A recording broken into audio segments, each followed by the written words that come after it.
accident అయిందన్న night time వచ్చిటాడు bridge పైన taxi గుర్తేస్తుందన్న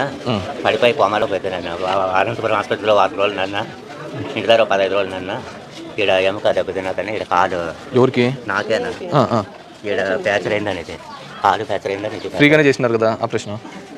operation ఏం జరగలేదన్న అట్లే ట్రీట్మెంట్ జరిగింది నొప్పి వస్తాను స్పందనలో ఎక్స్రే తీస్తున్నాను ఆడ 15 రోజులు వాడినాను మళ్ళీ ఇంకా నొప్పి వస్తాను ఇప్పుడు ఏం కావాలి పెన్షన్ కావాలంటావా అదే మీరు ఎట్లా చేస్తారు అవును దానికి ఒకవేళ దానికి సర్టిఫికేట్ తీసుకుని రావాలా డాక్టర్ సర్టిఫికేట్ సదరన్లో అప్లై చేసుకుంటే సర్టిఫికేట్ ఇస్తారు దాంట్లో 40% కంటే పైన ఉంటే అప్పుడు పెన్షన్ అనేది వస్తుంది సరేనా ఎక్కడ ఇల్లు ఇదేనా అవతల పక్కన ఎవరు వాలంటీర్ ముద్రలో ఉంటారు కాదు వాలంటీర్ ఎవరు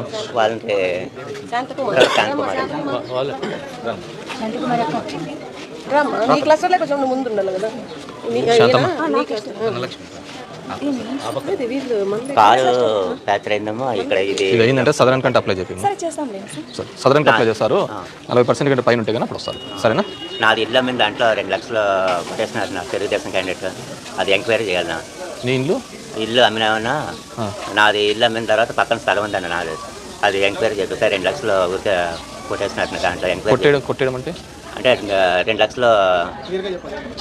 నాది 2.95 కొన్నారనా అవతల పక్కన స్థలం వచ్చి 60,000 కొన్నారనా అది వచ్చి 5,60,000 అమ్మినారు అది 10 రోజుల్లో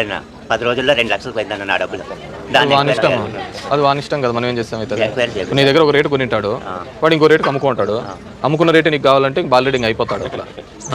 అట్లా ఉండదు